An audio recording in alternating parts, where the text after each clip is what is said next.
There's a kind of person who has spent their entire life asking a question they've never said out loud. Am I allowed to be here? They receive a compliment, and their first instinct is to prove it wrong. They succeed at something, and instead of celebrating, they brace, waiting for someone to say it wasn't that impressive. And if you ask them about their childhood, they'll shrug. It was fine, nothing bad happened.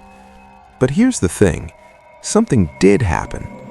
Not a single event, but a quiet, relentless absence.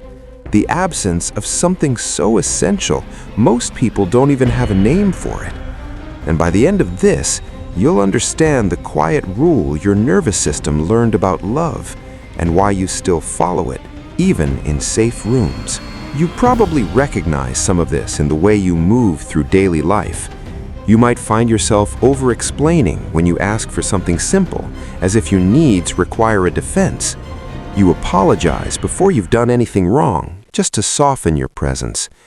When someone shows you affection, something in you tightens, not because you don't want it, but because it feels unfamiliar, almost suspicious, like you're waiting for the other shoe to drop. You might be the one who always listens, who remembers the small details of everyone else's life, but rarely shares your own struggles, not because you don't have them, but because somewhere deep down, you've decided your pain isn't interesting enough to mention.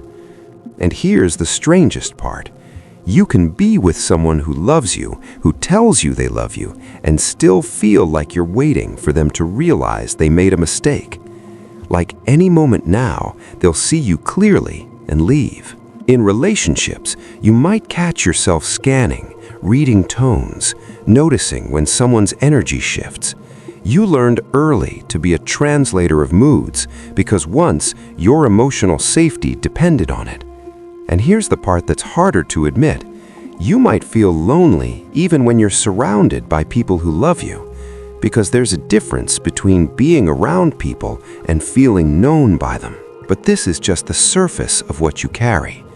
What nobody talks about is what this actually costs you. The exhaustion of this is invisible to almost everyone, because you've become so skilled at functioning, at showing up, at being reliable, thoughtful, low maintenance. People might even admire how put together you seem. But underneath, there's a tiredness that sleep doesn't fix.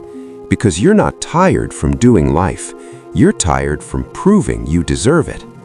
It's the fatigue of constantly earning your place, of working to prove you're worthy of love without ever quite believing you've succeeded, of performing fine when you're quietly falling apart inside.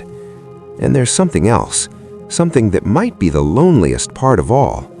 At some point, maybe recently, maybe years ago, you started to realize what was missing. You watched other people receive affection easily, expect love without question, ask for help without shame. And something inside you ached, not with jealousy, but with grief. Grief isn't only for what happened. Sometimes it's for what never happened. A grief for the child you were, for the version of you that learned to shrink, to expect less, to silence your own needs before anyone else had the chance to dismiss them. And the cruelest part? You can't even prove it to yourself, because every time you try to explain it, a voice inside whispers, maybe you're just being dramatic, maybe you're making it all up. You're not. So why does this pattern run so deep? Why can't you just let it go? This didn't start with you. Somewhere in childhood, long before you had words for any of this, your brain learned something. It learned that love was conditional, or inconsistent, or simply not quite there. Maybe your parents weren't cruel. Maybe they provided everything physical, food, shelter, safety, but emotional presence, that was missing. Maybe you brought them a drawing you were proud of, and they said, "That's nice," without looking up. Not to hurt you, just elsewhere. And your body learned, my joy doesn't land here. They might have been tired, overwhelmed, dealing with their own unhealed wounds, or simply not taught how to attune to a child's inner world. And here's what happens to a child in that environment. They adapt. They stop asking for comfort because asking leads to nothing, or worse, to being made to feel like a burden. They learn to read the room instead of trusting their own feelings. They start to believe that love is something you earn through achievement, through helpfulness, through disappearing your own needs. Psychologists call this an attachment wound, but I think of it differently. Think of it like this. Love for a child is like learning a language, and you learned a language where silence meant safety, needs meant rejection, invisibility meant acceptance. So now, when someone speaks to you in a different language, the language of consistent warmth, of unconditional presence, your brain doesn't recognize it. It's not that you don't want it, it's that you were never taught to fluently receive it. You didn't choose this pattern, you built it to survive. And that changes everything. Here's what I need you to understand. This isn't a character flaw, this is a translation error.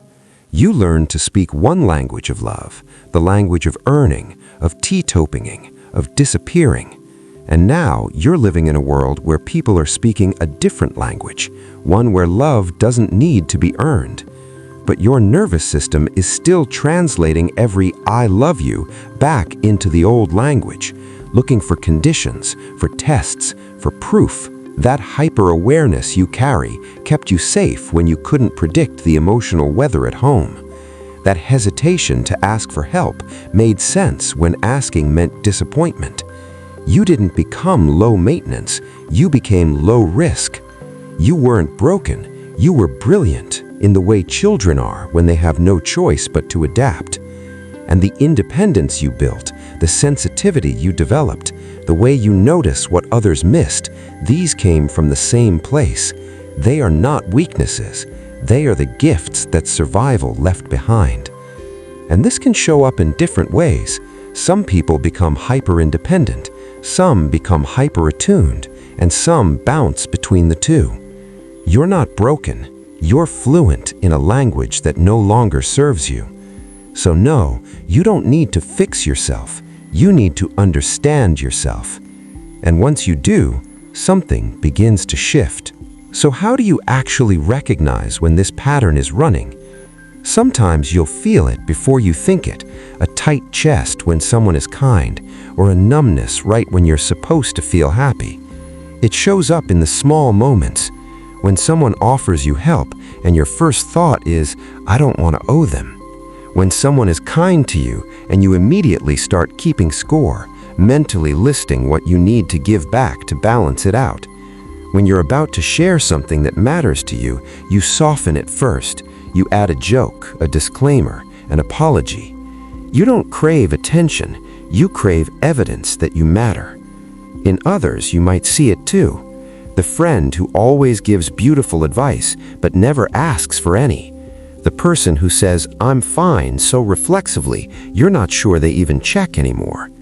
You're not diagnosing them, you're just recognizing the language.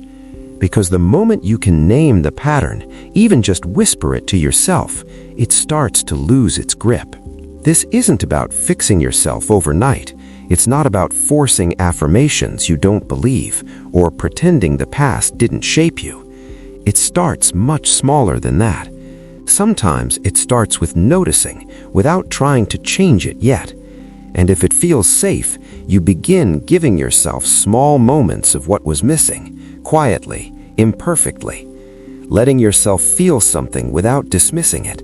Maybe one day you ask for something small without writing a whole courtroom speech around it, receiving a kindness without deflecting it, saying, I need this, instead of, I'm sorry, but if it's not too much trouble and only if you have time. Just those 3 words, I need this. That's you learning to speak a new language. This is how the nervous system slowly learns, I'm allowed to take up space. I'm allowed to be seen. It won't happen all at once, but every moment of self-compassion rewrites a little piece of the old story. And that's already more than most people ever do. So let me ask you something. What's one sentence you learned to say to yourself as a child to make the loneliness feel smaller? And what would it feel like to finally tell that child, you weren't too much, they were just speaking a different language, and you deserved to be understood in yours? If you feel comfortable, share a piece of that in the comments. Someone reading it might finally feel less alone.